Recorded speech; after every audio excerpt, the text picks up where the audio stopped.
তোমালোকৰ পুনৰ এক নতুন ভিডিঅ'লৈ আপোনালোকক স্বাগতম জনাইছো। তোমালোকৰ আজি মই আপোনালোকক জনাবলৈ গৈ আছো নেৰি অৰ্থাৎ north east regional institute for education চমুকৈ নেৰি যাক আমি জানো আৰু হেতু মেঘালয়ৰ শিলঙত অৰ্থাৎ উমিয়ামত অৱস্থিত। সেই নেৰিত ইনষ্টিটিউচনত বা নেৰিত আপোনালোকে বিএড আৰু এমএড এডমিশ্যন কেনেধৰণে ল'ব অৰ্থাৎ বিএড আৰু এমএড এডমিশ্যনৰ নটিফিকেশ্যন ইতিমধ্যে নেৰি কৰ্তৃপক্ষই জাৰি কৰিছে আৰু সেই নটিফিকেশ্যন মতে কোনসকল শিক্ষাৰ্থী বিএড আৰু এমএডৰ কাৰণে এপ্লাই কৰিব পাৰিব অৰ্থাৎ ইলিজিবিলিটি ক্ৰাইটেৰিয়া কি হ'ব, এজ লিমিট কিমান আছে, অসমৰ কাৰণে কিমান ইনটেক কেপাচিটি আছে আৰু কেনেধৰণে আপোনালোকে ৰিজাৰ্ভেশ্যন পাব, কোৰ্চটোৰ কাৰণে আপোনালোকে কি কৰিব লাগিব, এন্ট্ৰেন্সৰ কাৰণে আপোনালোকে কেনেধৰণৰ চিলেবাছ ফ'ল' কৰিব লাগিব আৰু এডমিশ্যন ফিজ আপোনালোকৰ কিমান মান যাব পাৰে নেৰিত যদি আপোনালোকে এডমিশ্যন ল'বলগীয়া হয় বা নেৰিত যদি আপোনালোকে বিএড এডমিশ্যন লয় বা এমএড এডমিশ্যন লয় তেতিয়াহ'লে আপোনালোকে কিমান ফি পে' কৰিব লাগিব এডমিশ্যনৰ সময়ত সম্পূৰ্ণ কথা অৰ্থাৎ NERIE north east regional institute for teacher education বা এডুকেশ্যনত বিএড আৰু এমএড এডমিশ্যন ল'বলৈ সম্পূৰ্ণ বিতং তথ্য মই আপোনালোকক এই ভিডিঅ'টিত জনাবলৈ গৈ আছোঁ। তো বন্ধুসকল তেতিয়াহ'লে ভিডিঅ'টি হ'বলৈ গৈ আছে বহুত ইনফৰ্মেটিভ। ভিডিঅ'টি শেষলৈকে চাব আৰু এনেধৰণৰ ইনফৰ্মেটিভ ভিডিঅ' পাই থাকিবলৈ মোৰ এই চেনেলটি এতিয়া পৰ্যন্ত যদি ছাবস্ক্ৰাইব কৰা নাই ছাবস্ক্ৰাইব কৰি মোক আগলৈ এনেধৰণৰ নতুন ভিডিঅ' বনোৱাত প্ৰেৰণা যোগাব বুলি মই আশা ৰাখিলোঁ। তো বলক আজি মূল ভিডিঅ'টিলৈ আমি আগবাঢ়োঁ। তো বন্ধুসকল এইটো হৈছে north east regional institute of education শিলঙৰ অৰ্থাৎ এইটো এটা চেণ্ট্ৰেল ইনষ্টিটিউশ্যন হয় য'ত তেওঁলোকে বিএড এডমিশ্যন বা এমএড এডমিশ্যনৰ নটিফিকেশ্যন জাৰি কৰিছে 2024-25 শিক্ষাবৰ্ষৰ কাৰণে। ইয়াত তেওঁলোকে কৈছে common entrance examination CEE 2024 for BEd 2 year course. তো ইয়াত কৈছে অনলাইন এপ্লাই তেওঁলোকে 30/4/2024 অৰ্থাৎ যোৱা 30 এপ্ৰিলৰ পৰা তেওঁলোকে আৰম্ভ কৰিছে আৰু অহা 31 মে' পৰ্যন্ত ইয়াৰ এপ্লাই প্ৰক্ৰিয়া চলিব। আৰু আপোনালোকে সকলোৱে জানে যে এইটো অৰ্থাৎ নেৰি যিটো ইনষ্টিটিউশ্যনটো নৰ্থ ইষ্ট ষ্টুডেণ্টসকলৰ কাৰণেহে অৰ্থাৎ অৰুণাচল প্ৰদেশ, আসাম, মণিপুৰ, মেঘালয়, মিজোৰাম, নাগালেণ্ড, ছিকিম, ত্ৰিপুৰা এই 8খন ইনষ্টিটিউশ্যন বা 8খন ষ্টেটৰ কাৰণে এই ইনষ্টিটিউশ্যনখনৰ এডমিশ্যন দিয়া হয় আৰু তেওঁলোকে কৈছে eligible candidates have to apply online Bhubaneswar but the course is offered at NERIE Umiam. তো তেওঁলোকে এপ্লাই প্ৰক্ৰিয়া যিটো হ'ব এপ্লাই যিটো ভুৱনেশ্বৰত এপ্লাই কৰিব লাগিব কিন্তু তেওঁলোকে ইনষ্টিটিউশ্যনটো নেৰি উমিয়াম অৰ্থাৎ শ্বিলঙত ল'ব পাৰিব। আৰু ইয়াৰ এপ্লিকেশ্যন ফি বা এলিজিবিলিটি যদি আমি চাবলৈ যাওঁ তেতিয়াহ'লে বন্ধুসকল মই আপোনালোকক জনাই দিওঁ যে নেৰি যিটো ইনষ্টিটিউশ্যন সেই নেৰি ইনষ্টিটিউশ্যনত বিএডৰ টোটেল ইনটেক থাকিব 50+5 5টা ছিট EWS কেণ্ডিডেটৰ কাৰণে আৰু বাকী 50টা তেওঁলোকে ষ্টেট ৱাইজ তেওঁলোকে ভাগ কৰি দিছে। মই আপোনালোকক জনাই আছোঁ কোনটো ষ্টেটত কিমান ছিট পাব। ইয়াত আপোনালোকৰ এলিজিবিলিটি ক্ৰাইটেৰিয়া যদি আমি চাবলৈ যাওঁ এডুকেশ্যনেল কোৱালিফিকেশ্যনৰ ক্ষেত্ৰত তো তেতিয়াহ'লে বন্ধুসকল আপোনালোকে সকলোৱে জানে যে গ্ৰেজুৱেশ্যন লাগিব বা মাষ্টাৰ ডিগ্ৰী লাগিব, 50% মাৰ্কছ লাগিব। বাকী ST SC সকলৰ কাৰণে কিন্তু 5% ৰিলেক্সেশ্যন দিয়া থাকিব। বাকী আপোনালোকৰ যিটো ডমিচাইল আছে বা PRC আছে সেই PRCটো আপোনালোকৰ থাকিব লাগিব। Domicile certificate from the competent authority of the concern state or UT সেইটো থাকিব লাগিব। আপুনি যে অসম ষ্টেটৰ হয় বা মেঘালয়ৰ হয় সেইটো আপোনাৰ থাকিব লাগিব। বাকী যদি 50% আছে গ্ৰেজুৱেশ্যনত তেতিয়াহ'লে এপ্লাই কৰিব পাৰিব আৰু যদি ST SC কেণ্ডিডেট হয় আৰু তেওঁলোকৰ যদি 5% ৰিলেক্সেশ্যন দি 45% আছে তেতিয়াহ'লে তেওঁলোকে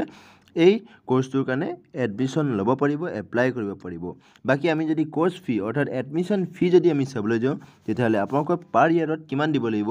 সেইটো ইয়াত তেওঁলোকে সম্পূৰ্ণ ডিটেইলছভাৱে দিছে। Admission fees 500, tuition fees 5,000, 250 medical fee, 250 games and sport ফি,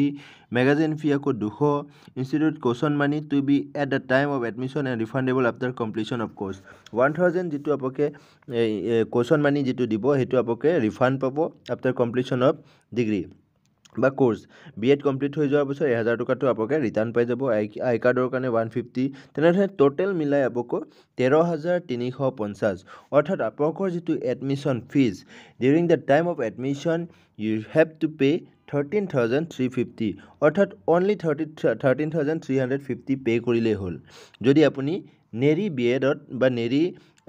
আপুনি যদি বিএড এডমিশ্যন ল'ব বিচাৰে তেতিয়াহ'লে 13,350 পৰিব। আদাৰৱাইজ যদি আপুনি হোষ্টেল লয় বা তাত যদি আপুনি হোষ্টেলত থাকিবলগীয়া হয় তেতিয়াহ'লে হোষ্টেল ফি এক্সট্ৰা হ'ব আৰু হোষ্টেল ফি তেওঁলোকে ইয়াত কৈছে ৰুম ৰেণ্ট পাৰ এনাম 4,800, বাকী mess is 8,000, fee refundable to be paid at the time of admission.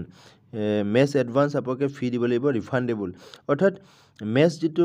ফি হ'ব মেছ ফি যিটো আপোনালোকে 8,000 যিটো দিব লাগে সেইটো আকৌ ৰিফাণ্ড পাব refundable to be paid at the time of admission তো আপোনালোকে এডমিশ্যনৰ টাইমত দিব লাগিব কিন্তু পিছত ৰিফাণ্ড পাই যাব কুৱেশ্যন মানি হোষ্টেল ৰিফাণ্ডেবল অৰ্থাৎ কুৱেশ্যন মানি আপোনালোকে দিব লাগে 1,000 কিন্তু পিছত আপোনালোকে ৰিফাণ্ড পাব water and electricity charge 2,000 for boarders only তো যিসকল শিক্ষাৰ্থী হোষ্টেলত থাকিব তেওঁলোকে 15,800 এক্সট্ৰা দিব লাগিব যিটো তাৰে 9,000 তেওঁলোকে নেক্সট কমপ্লিট হৈ গ'লে কোৰ্চটো কমপ্লিট হৈ গ'লে তেওঁলোকে ৰিটাৰ্ণ পাই যাব অৰ্থাৎ ৰিফাণ্ড পাই যাব তো 13,000 ইফালে আপোনালোকৰ 13,350 আৰু 15,800 হোষ্টেল ফি টোটেল মিলাই আপোনালোকে এডমিশ্যন পৰিব হোষ্টেল ল'ব বিচৰা শিক্ষাৰ্থীসকলৰ কাৰণে 29,150 আৰু যদি হোষ্টেল ল'ব নিবিচাৰে তেতিয়াহ'লে 13,350 পৰিব আৰু বাকী স্কলাৰশ্বিপ কৈছে ইয়াত